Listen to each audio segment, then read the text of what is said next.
வணக்கம் எஃப்எம்சிஜிடிவி நண்பர்களே, மீண்டும் தொடர்கிறோம். ஐநா நண்பர் கண்ணன் அவர்களோடு தொடருவோம் சார். வணக்கம். வெல்கம். மகிழ்ச்சி உங்களோட பேசுகிறதுலையும் நம்ம எஃப்எம்சிஜி நேயர்களோடு பேசுவதிலும் மிக மகிழ்ச்சி.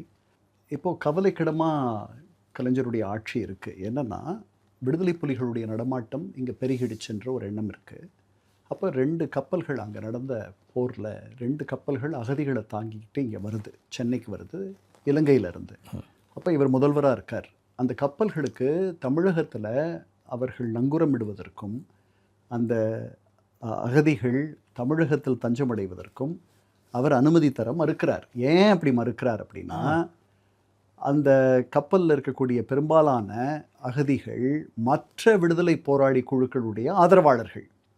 அவர்கள் இங்கே வந்தால் சட்டம் ஒழுங்கு கெட்டு போயிடும். இங்கே வந்து இவர்கள் விடுதலை புலிகளுக்கு சாதகமாக இருக்கக்கூடிய ஒரு சூழல் இருக்கிறதா தான் இவர்களுடைய விமர்சகர்கள் சொல்கிறாங்க. விடுதலை புலிகள் தான் அங்கே இருக்கிறதுலே பெரிய ஒரு குழு. அவர்களுக்கு மக்களுடைய ஆதரவு இருக்குது. இந்த அரசு வந்து அவர்களுக்கு சாதகமாக இருக்குது.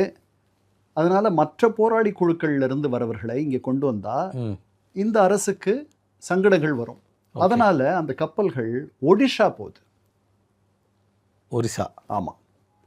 அங்கே போய் அங்கே முகாமிட்டு அங்கே ஒடிஷாவில் அந்த அகதிகளை அவர்கள் வைத்து கொள்ளுகிறார்கள். அங்கே அந்த அகதிகள் ரொம்ப நாள்லாம் இல்லை. ஏன்னா அவர்களுக்கு அது வந்து ஒரு அந்நியமான இடம்.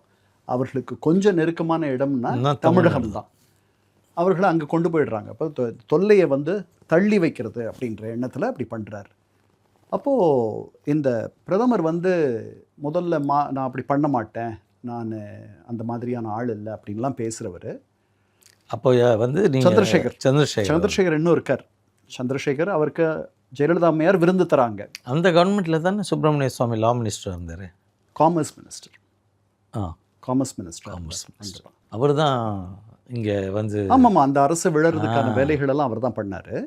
அப்போது பிரதமர் என்ன சொல்கிறாரு, இப்போ ராஜீவ்காந்தி இங்கே விடுதலை புலிகள் நிறைய நடமாட்டம் இருக்குது, அது இருக்குது, இது இருக்குலாம் சொல்கிறாரு. இந்த அரசு வந்து அவர்களுக்கு சாதகமாக இருக்குது, கண்ணை மூடிக்குது, அவருடைய செய்கைகளுக்கெல்லாம் இது நல்லதில்லை, அவர்கள் பண்ணுற பல சட்டவிரோதமான செயல்களுக்கு இந்த அரசு வந்து அமைதியாக பார்த்துட்ருக்கு அப்படின்லாம் அவர் சொல்கிறார். முகாம்கள் இருக்குது இங்கே அப்படின்னு சொல்கிறார்.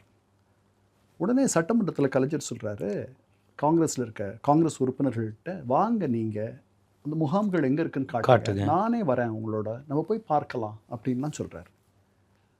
அது மாதிரி அவர்கள் எதுவும் சொல்ல துணியலை. இப்போ பிரதமர் என்ன சொல்கிறார், சென்னை டெல்லியை இயக்கிய நாட்கள் எல்லாம் கடந்த காலம். சென்னை டெல்லியை இயக்கிய நாட்கள் எல்லாம் கடந்த காலம். Gone are the days when Madras dictated to Delhi. இதுதான் அவர் சொன்ன வார்த்தை. இந்த பார்லிமெண்ட்லேயும் இன்னொரு தடவை சொல்கிறார், வெளியிலையும் சொல்கிறாரு. அவங்க ஜனதா தள கட்சியில் கூட்டத்தில் ஒரு இடத்துல பேசும்பொழுது இதை சொல்கிறார். அதுக்கப்புறம் பார்லிமெண்ட்லேயும் இதை சொல்கிறார். அவருக்கு அப்போ இங்கேருந்து விபி சிங் அரசு வந்து முழுமையாக கலைஞருடைய கட்டுப்பாட்டில் இருந்த அரசுன்ற ஒரு எண்ணம் அவருக்கு வந்துருச்சு. ஓகே. அப்புறம் என்ன சொல்கிறார், உல்ஃபாவுக்கு இங்கே முகாம்கள் இருக்கு முதல் முறை சொல்கிறார். ஓகே. உல்ஃபாவுக்கு இது வந்து பத்திரிகைகள் மற்ற நடுநிலையாளர்கள் எல்லாம் இதெல்லாம் வந்து ரொம்ப கற்பனை, அதீதமாக இருக்குது இந்த மாதிரிலாம் சொல்கிறது அப்படின்ட்டு. இது உல்ஃபா வந்து நம்ம நேயர்களுக்கோசரம் எக்ஸ்பேண்ட் பண்ணி சொல்லுங்கள். அஸ்ஸாமில் இருக்க ஒரு தீவிரவாத அமைப்பு. அந்த அமைப்புக்கு வந்து பங்களாதேஷ் உதவி பண்ணதாக தான் நம்ம இன்னொரு பதிவில் பார்த்தோம். இன்னைக்கு இருக்கிற பங்களாதேஷனுடைய பிரதமர் தாரிக் ரஹ்மான், அவர் அந்த United Liberation Front of Assam, okay, ஐக்கிய அஸ்ஸாம் முன்னணி, அவங்க என்ன அசாம், அவர்கள் ஆயுதம் தாங்கிய விடுதலை கேட்டு போராடுபவர்கள். இது Assam should be separated from India. ஆமாம், அவர்கள் பிரிவினைவாதிகள். ஓகே. அவர்களுடைய முகாம்கள் அப்போ அஸ்ஸாமிலிருந்து தமிழகத்தில் வந்து முகாம் அமைக்கணும்னா பாருங்கள், இது வந்து நடக்கக்கூடிய காரியமாக தெரியல எனக்கு. இது வந்து விமர்சகர்கள், பொதுவான விமர்சகர்கள், இது ரொம்ப அபாண்டமான ஒரு பழி அப்படி சொல்கிறார் அப்படின்ட்டு. அப்புறம் அவர் எச்சரிக்கிறார். என்ன சொல்கிறாரு, இங்கேருந்து நீங்கள் ஒழுங்காக இல்லைன்னா நான் கலைக்கிறத பற்றிலாம் யோசிக்க வேண்டி வரும் அப்படின்லாம் நாடாளுமன்றத்திலே சொல்கிறார் சந்திரசேகர். அப்புறம் ஒரு நாள் சொல்கிறார், இதை விட அபாண்டமாக, இங்கே நான் எங்ககிட்ட இருந்து மத்திய அரசு ரகசியமாக சொல்லும் தகவல்கள் யாழ்ப்பாணத்தை உடனே போய் சேர்கின்றன.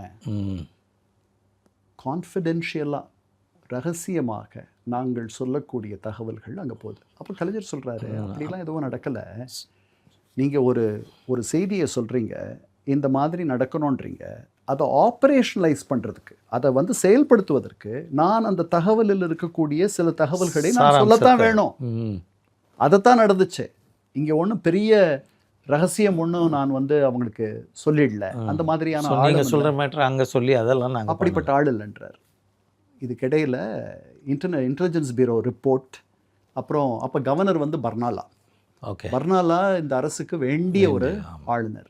அவர் வந்து இந்த அரசை கலைக்கிறதுக்கான அறிக்கை தர மறுக்கிறார். அவங்க கேட்குறாங்க, அழுத்தம் தராங்க, அவரை கூப்பிட்டு பேசுகிறாங்க, முடியாதுன்றார். அவர் தரலை, கடைசி வரைக்கும் தரலை. அரசியலமைப்பு சட்டத்தில் அதர்வைஸ்ன்ட்டு ஒரு வரி இருக்கு.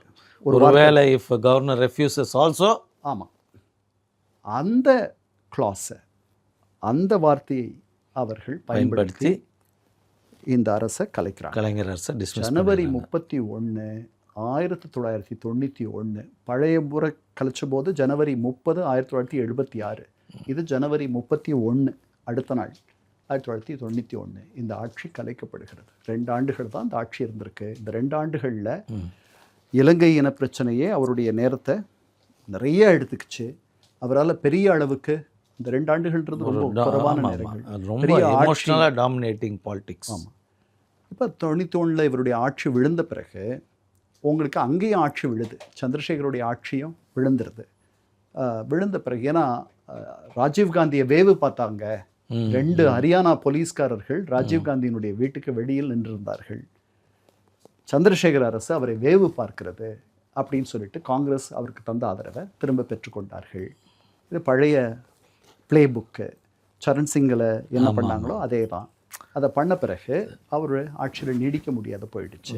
உடனே இப்போ தேர்தல் வருது. 1991 நாடாளுமன்றத்திற்கும் தேர்தல் வருகிறது, சட்டமன்றத்திற்கும் தேர்தல் வருகிறது. இங்கே இப்போ வந்து அதிமுக முன்னாடி 2 கட்சியாக இருந்துச்சு, இப்போ 2ம் இணைஞ்சிருச்சு. இப்போ ஒரே கட்சி தான். மீண்டும் அவர்களுக்கு இரட்டை இலை சின்னம் கிடைச்சிருச்சு. இவங்க ஒன்றாயிட்டதுனால காங்கிரஸினுடைய எப்போவுமே அவங்க என்ன சொன்னாங்க, நீங்கள் ஒன்றா இருந்தீங்கன்னா உங்களோட நாங்கள் கூட்டணி வச்சுக்கிறோன்ட்டு. ஸோ கூட்டணி அமைஞ்சு போயிடுது. இந்த பக்கம் திமுக தனியாக இருக்குது. இப்போ இது வலுவான கூட்டணி. அதிமுக காங்கிரஸ் கூட்டணி என்பது ரொம்ப வலுவான கூட்டணி. இதை எதிர்த்து திமுக களமாடுது. பெரிய அந்த அதாவது இவர்களை கலைச்சிட்டாங்கன்றதுல அவங்களுக்கு ஒரு அனுதாபம் இருக்குமோ அப்படின்ட்டு நம்ம நினைக்கலாம். இப்போ என்ன நடக்க போகுதுன்னு பார்க்க போகிறோம். இதுக்கிடையில் இலங்கை பிரச்சனையில் பெரிய பிரச்சனையாக என்ன வந்துச்சுன்னா, பத்மநாபான்ட்டு ஒரு போராடி குழுவுடைய தலைவர், அவரை பிரதமரை பார்த்துட்டு வெளியே வராரு கலைஞர். அன்னைக்கு கொண்டுடுறாங்க அவரையும். 13 பேரை சூளைமேடில் அவரும் ஜக்காரியா காலனி கொண்டுடுறாங்க. ரொம்ப சரியாக சொன்னீங்க, ஜக்காரியா காலனி கொண்டுட்டு அதில் ஒரு இந்தியரும் இறந்து போய்ட்றாரு. ஓகே, இந்திய பிரஜையும். இது ஒரு பெரிய தர்ம சங்கடத்தையும் ஒரு பெரிய அவப்பெயரையும் இந்த அரசுக்கு கொண்டு வந்துருக்கு. இதெல்லாம் நடந்த பிறகுதான் பின்னாடி இந்த கலைப்பு என்பது நடக்குது. அவர் என்ன நினைக்கிறாரு, நம்ம அடைக்கலம் கொடுத்தோம், நம்மளே இப்படி பண்ணிட்டாங்களே, அதாவது இந்த விடுதலை புலிகள் தீட்டின மரத்திலேயே கூறு பார்த்துட்டாங்க அப்படின்னு கலைஞர் நினைக்கிறாரு. கண்டிப்பாக நினைப்பார் இல்லையா அவர். பட் இன்னமும் வந்து பேர் பார்த்தீங்கன்னாக்க இவங்கள வந்து எஸ்கேப் பண்ணுறதுக்கு இவங்க தான் அலோவ் பண்ணதா வந்து ஒரு விமர்சனங்களும் இருக்குது. அப்படி தான் அவங்கெல்லாம் சொன்னாங்க. ரொம்ப சாதகமாக அவர்களுக்கு அதெல்லாம் கலைஞர் ரொம்ப ஃபீல் பண்ணார். ஆமாம், கண்டிப்பாக. ஸோ விழுந்துருது. இப்போ தேர்தல் 2 கட்டமாக தேர்தல் நடக்குது. இங்கே நடக்குது, எல்லா இடத்துலையும். இங்கே தமிழகத்தில் 2 கட்ட தேர்தல். 2வது கட்ட தேர்தலுக்கு ஸ்ரீபெரும்புத்தூரில் பிரச்சாரத்திற்கு வருகிறார் ராஜீவ்காந்தி. அங்கு ஒரு மனித வெடிகுண்டு, விடுதலை புலிகளை சேர்ந்த ஒரு மனித வெடிகுண்டு பெண் அவரை கொன்று விடுகிறார். 2வது கட்ட தேர்தல் முழுமையாக அதிமுக காங்கிரஸ் கூட்டணிக்கு ஆதரவாக மாறுகிறது. இத்தனைக்கும் அந்த தேர்தலில் வந்து எவ்வளோ வாக்குகள் பதிவாச்சுன்னு நீங்கள் பார்த்தீங்கன்னா 60க்கும் சில்லற சதவிகிதம் தான். உங்களுக்கு அதிகமான வாக்குகள் பதிவானது வந்து 2011 78%, 78 என்னமோ 76 அதுக்கு முன்னாடி அதுக்கு இருந்த பெரிய அளவு பதிவானது. லோயஸ்ட் 53%. ஆமாம், இது 63 என்னமோ தான் பதிவாகுது. ஆனால் எல்லாரும் வந்து இந்த அனுதாபாலையில் இவங்களுக்கு போடுறாங்க. கலைஞர் கருணாநிதி மட்டும் துறைமுகத்தில் வெல்கிறார். வெறும் 600 சில்லற வாக்குகள் வித்தியாசத்தில் அவர் வெல்றார். பின்னாடி ஒரு இடைத்தேர்தல் வருது, எழும்பூர்லேயோ எங்கேயோ, பருதி இளம்பழுதி. எழும்பூர் தான். ஆமாம், ரிசோர்டு தொகுதி. ஆமாம். கலைஞர் அவர் மட்டுமே வென்றதுனால அந்த பொறுப்பை, அந்த பதவியை அவர் ராஜினாமா செய்து விடுகிறார். இப்போ பெரிய அசுர பலத்தோட அதிமுக ஆட்சிக்கு வந்திருக்கு. அந்த அம்மையாருக்கு 169 சீட்ஸ் சொன்னோம்ல சார், பெரிய அளவில் வென்று வந்திருக்கிறார்கள். எதிர்க்கட்சியே இல்லை. அப்போ ஒரு வருஷத்துக்கு பிறகு இப்போ காங்கிரஸுக்கும் எப்படி 71 எலெக்ஷனுக்கு பிறகு காங்கிரஸுக்கும், இந்திரா காந்தி காங்கிரஸுக்கும், கலைஞருடைய திமுகவுக்கும் எப்படி சின்ன சின்ன விரிசல்கள் வந்து அது பெருசாகி பெரிய புகைச்சலாகி பெரிய பிளவாச்சோ, அதே மாதிரி இப்போ 2 பேருக்கும் வர தொடங்குது. இங்கே இருக்கிற காங்கிரஸ் தலைவர்களில் இந்த அம்மையார் அவ்வளோ சரியாக நடத்த மாட்டேன்றாங்கன்ற ஒரு எண்ணம் அவனுக்கு இருக்குது. இவங்க ராஜீவ்காந்தியினுடைய மரணத்திற்குனால அதில் நடந்த அனுதாபத்தினால தான் இவர்கள் வந்தார்கள்னு காங்கிரஸில் இருக்கவர்கள்லாம் நினைக்கிறாங்க. ஒரு வருஷத்துக்கு பிறகு 92 மதுரையில் அந்த அம்மையார் பேசும்பொழுது ஜெயலலிதா சொல்கிறாங்க, அது இல்லைனாலும் நாங்கள் வந்திருப்போம் அப்படின்னு சொல்கிறாங்க. அது ஒரு பெரிய மன வருத்தத்தை காங்கிரஸ்காரர்கள் மத்தியில் ஏற்படுத்துது. இது எப்படி இவ்வளவு ஒரு பெரிய தியாகம், அவர் அவருடைய உயிரையே கொடுத்துட்டாரு, இந்த அம்மையார் அதை சொல்லாத இருந்திருக்கலாம், தேவையில்லை தான் அது அவர்கள் சொன்னது. அப்போது இவங்களுக்குள்ளே இருக்கக்கூடிய உறவு திரும்ப கசக்குது, பிரிஞ்சு போகிறாங்க, விலகுறாங்க. அதுக்கப்புறம் அந்த ஆட்சி ஒரு மிக மோசமான ஒரு ஆட்சி. ஜெயலலிதா அம்மையாருடைய ஆட்சி அந்த 91லேருந்து 96 அந்த காலத்தில் தான் அவர்கள் அந்த டான்சி நிலத்தை வாங்கியது. ஓகே, ஜெயா பப்ளிகேஷன்ஸ்னு சொல்லிட்டு சசிகலாவோட அவர்கள் பதிவு செய்த ஒரு கம்பெனி. அந்த கம்பெனி இவர் ஒரு அரசனுடைய ஊழியர், இவர் வாங்கக்கூடாதுன்னு சந்திரலேகா அவருக்கு அறிவுறுத்துறாங்க.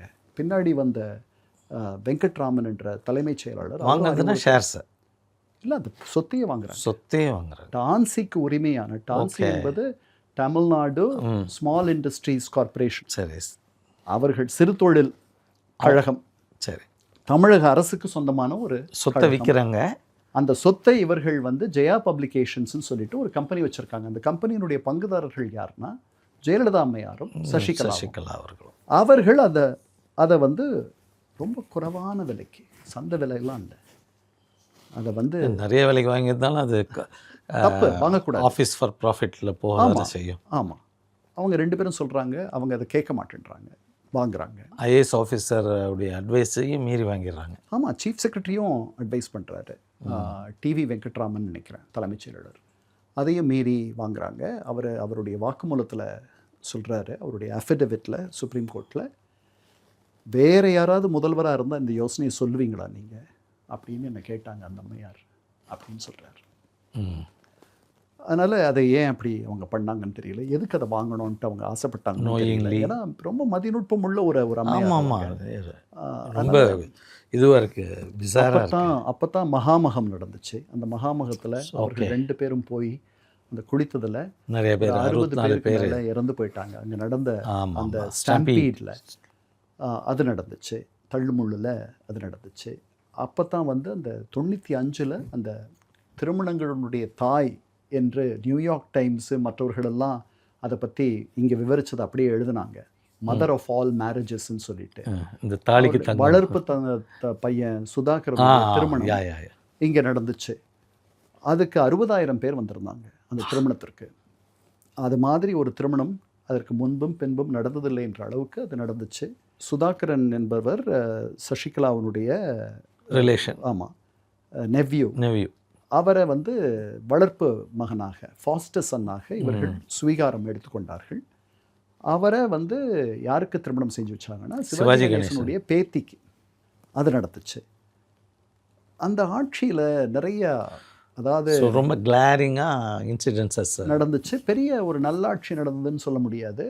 எல்லாரும் மாறி சுருட்டுற ஒரு ஆட்சியாகத்தான் அதை பார்த்தார்கள். பெரிய ஒரு எதிர்ப்பலை இருந்துச்சு. அந்த நேரத்தில் நான் ஐநாவிலிருந்து வேலையை 2.5 வருஷம் ஐநாவில் வேலை பார்த்துட்டு, ஒரு தனிப்பட்ட காரணங்களுக்காகவும் என் பொது வாழ்க்கையில் ஒரு ஆர்வம் இருந்த காரணத்தினாலேயும் நான் வேலையை ராஜினாமா பண்ணிட்டு இங்கே வந்துட்டேன். 95 வந்துட்டேன்.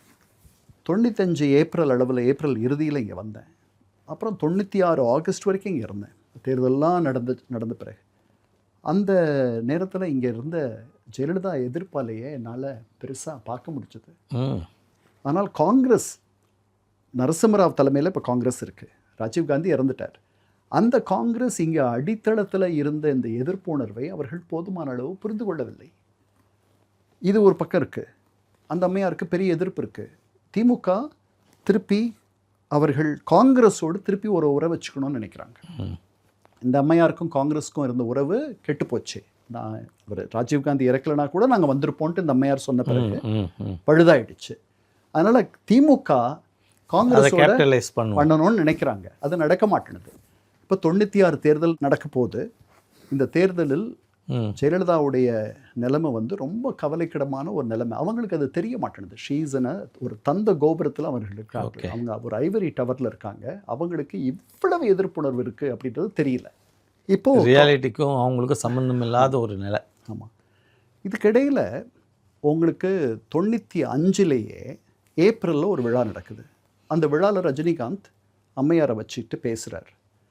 ஜெயலலிதா அம்மையார் வந்து திரைப்பட தொழிலாளர்களுக்கு அவர்களுக்கு நிலம் தருவது, அவர்கள் வீடு கட்டுவதற்கான ஒரு இடத்த ஒதுக்கி தராங்க. அந்த விழாவில் அவர் பேசும்போது அவர் சொல்கிறார், ஜெயலலிதா அம்மையாரை வச்சுக்கிட்டே சொல்கிறார், நீங்கள் ஏழைகளுக்கு பாடுபட்டீங்கன்னா அவர்களுடைய நல்லாதரவும் அவர்களுடைய மனசுலையும் நீங்கள் இடம் பெறுவீர்கள்.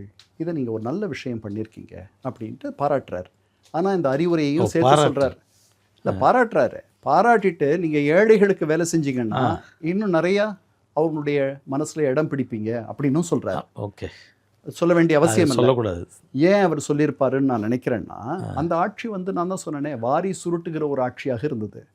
அதனால் அவர் அப்படி அவருக்கு கேள்விப்பட்டதெல்லாம் வச்சு அவர் பேசியிருக்கலாம். அந்த அம்மையாருக்கு அவர் மேலே கோபம் இருந்துச்சுன்னா காட்டலை.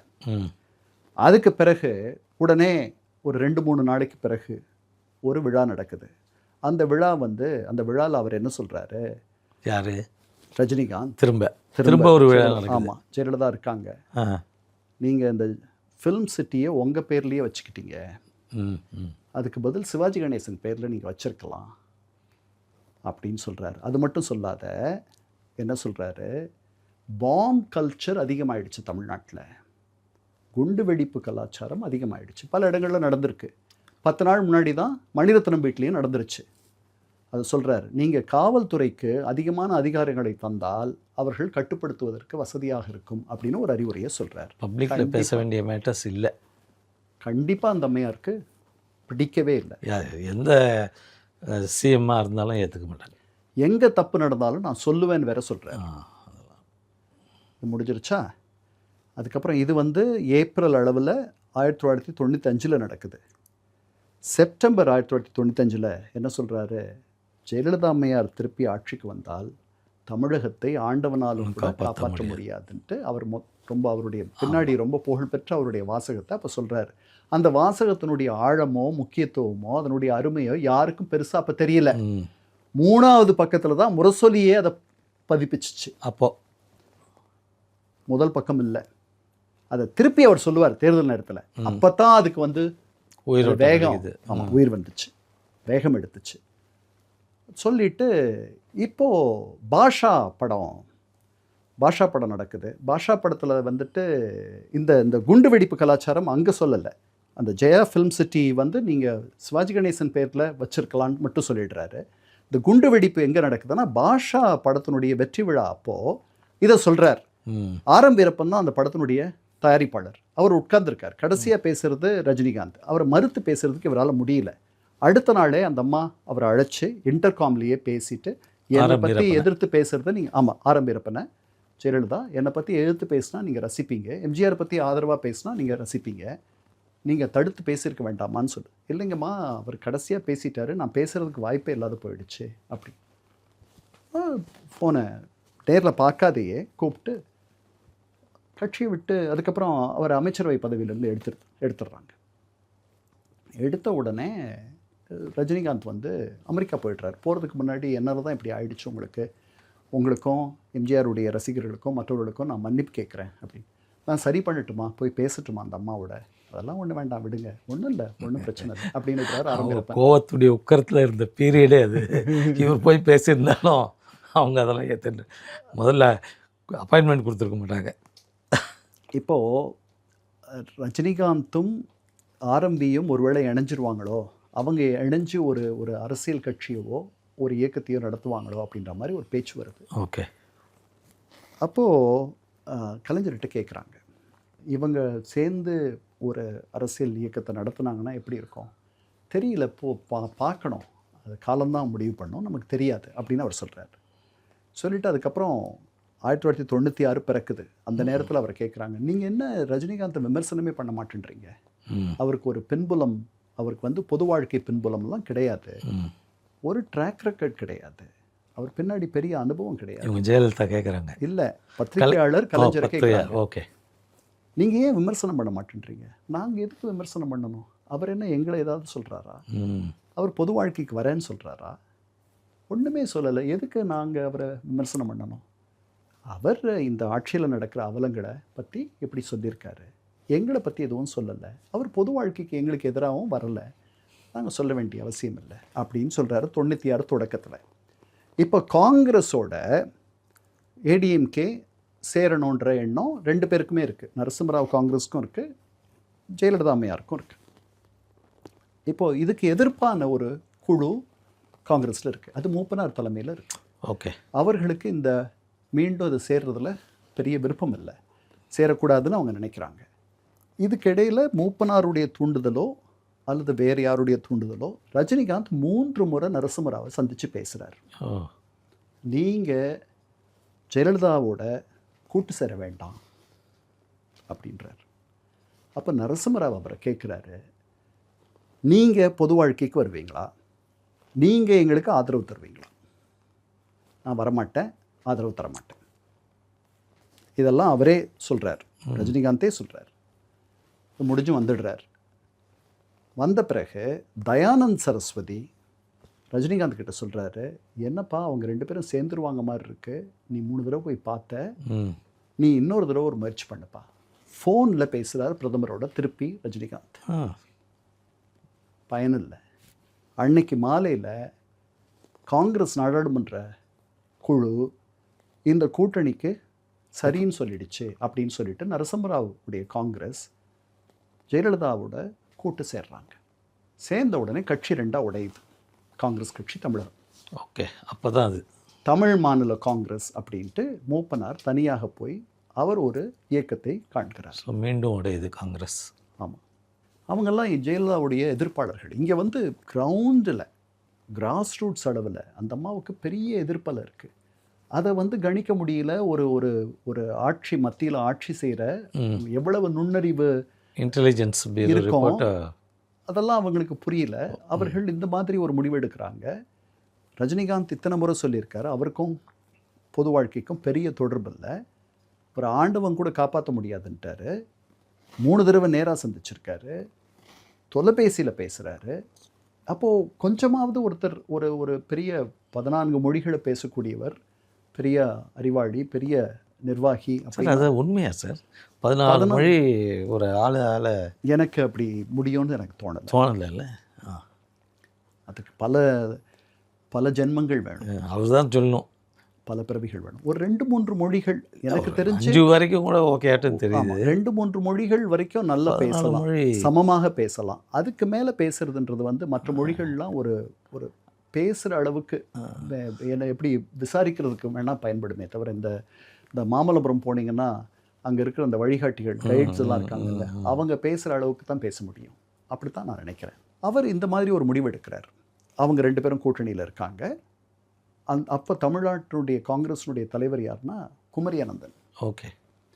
மூப்பனார் பிரிஞ்சுட்டு வெளியே வந்துடுறார். மூப்பனாரோட கூட பி. சிதம்பரம் வெளியே வர்றார். பல பேர் கட்சி வந்து செங்குத்தாக பிரியுது. உண்மையான காங்கிரஸ் என்பது தமிழ் மாநில காங்கிரஸ் தான் அப்படின்ற அளவுக்கு வந்துடுது.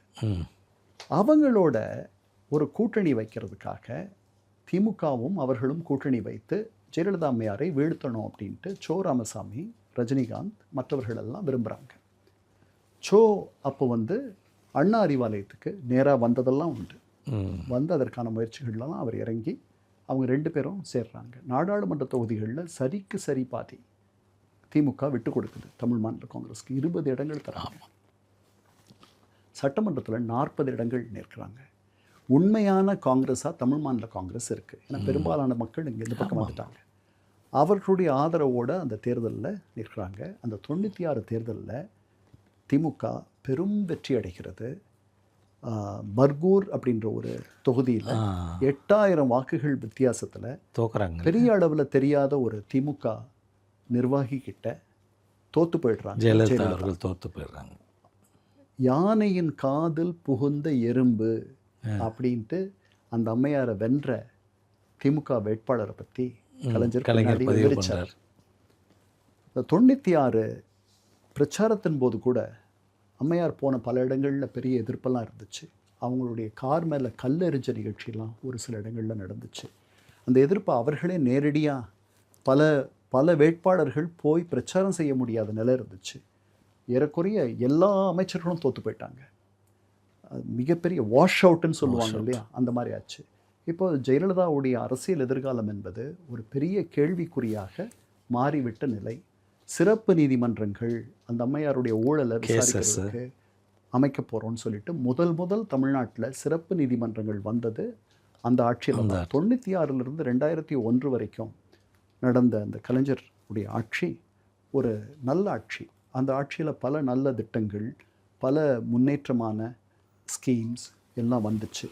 ஆனால் அந்த ஆட்சியில் ஒரு மிகப்பெரிய ஒரு அரசியல் பிறழ்வும் திமுக செஞ்சது. தொடர்ந்து பேசுவோம் கலைஞருடைய அந்த பீரியட் ஆட்சியை அடுத்த பதிவில் சார். நன்றி.